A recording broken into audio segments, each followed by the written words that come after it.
पश्चिम बंगाल के खड़गपुर में अमित शाह के रोड शो के बाद एक बार फिर सियासी माहौल की तपिश बढ़ गई है।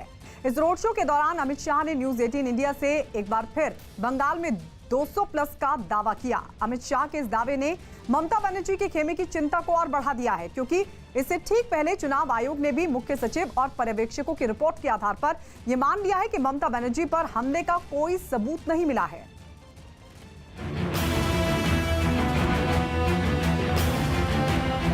200 के पार जाएंगे।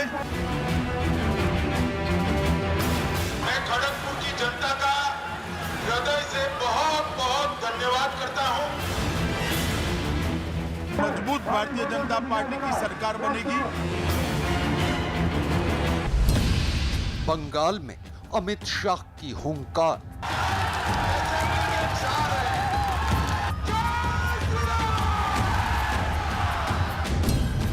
खड़गपुर के रोड शो में उमड़ा जन सैलाब।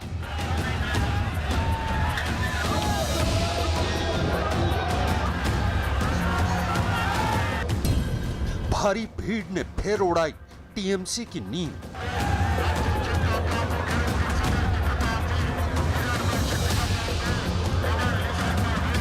ये तस्वीरें पश्चिम बंगाल के खड़गपुर की हैं, जहां अमित शाह की अगुवाई में निकले इस रोड शो ने एक बार फिर विरोधियों के माथे पर शिकन की लकीरें पैदा कर दी।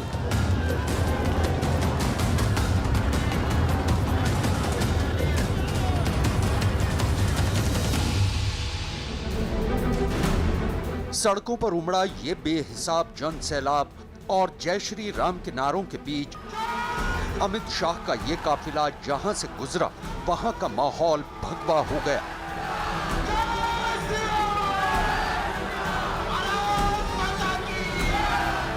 बंगाल बीजेपी के प्रभारी कैलाश विजयवर्गीय, बंगाल बीजेपी अध्यक्ष दिलीप घोष और खुद अमित शाह की मौजूदगी इस बात की तस्दीक कर रही है कि खड़गपुर की सियासत क्या रुख लेने जा रही है। न्यूज 18 इंडिया से सुपर एक्सक्लूसिव बातचीत के दौरान एक बार फिर अमित शाह ने 200 प्लस का दावा किया।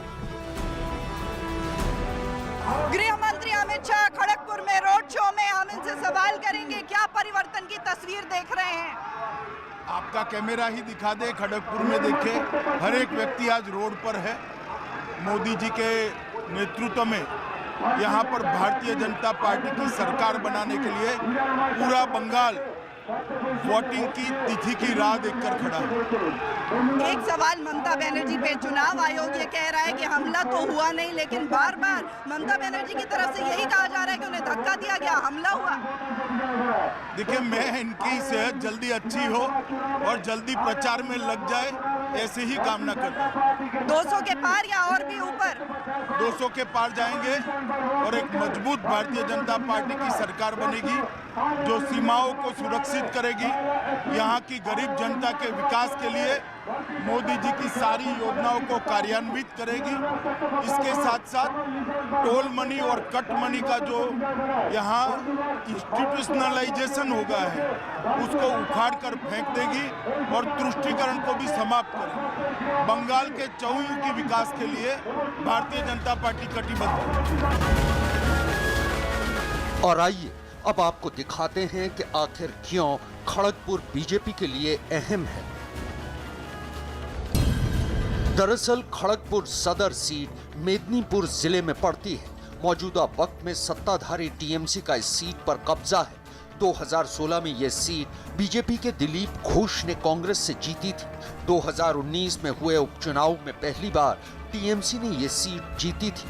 इस सीट का सियासी इतिहास भले ही कांग्रेस के वर्चस्व वाला रहा है, लेकिन सियासी फिजाओं को कैसे अपने पक्ष में मोड़ना है, ये अमित शाह से बेहतर भला कौन जानता है। खड़गपुर का परिणाम तय कर दिया है। चट्टोपाध्याय ऐसे मिलनसार है। मित्रों, मेरे लोग जो लेट होने के बावजूद भी इतनी बड़ी संख्या में आप लोग यहाँ आए, हम सबका हौसला बढ़ाया, हमारा समर्थन जताया। मोदी जी के नेतृत्व में परिवर्तन का जो माहौल है, उसको बढ़ाने का काम किया। मैं हृदय से आप सबका धन्यवाद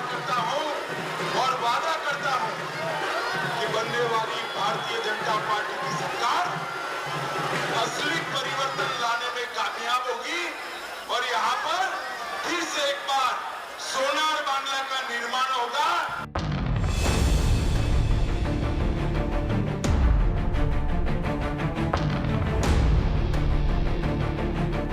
खड़गपुर सीट पर जीत हासिल कर न सिर्फ बीजेपी यहां खुद को 2016 के विधानसभा चुनाव की तरह मजबूत करना चाहती है, बल्कि आसपास के जिलों में भी खड़गपुर की सियासी लहर को पहुंचाना चाहती है।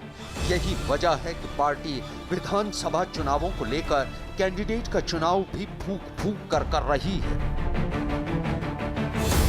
इसी कड़ी में बीजेपी ने 63 उम्मीदवारों की दूसरी लिस्ट का ऐलान किया है।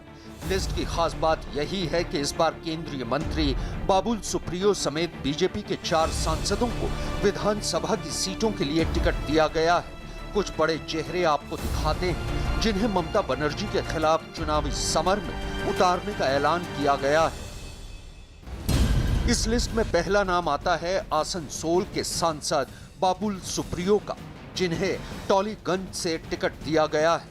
दूसरा नाम है सांसद लॉकेट चटर्जी का, जिन्हें चुरचुरा सीट से चुनाव मैदान में उतारा गया है। तीसरा नाम है बेहला पूर्व से पायल सरकार का। चौथा नाम है सिंगूर से रविंद्रनाथ भट्टाचार्य का।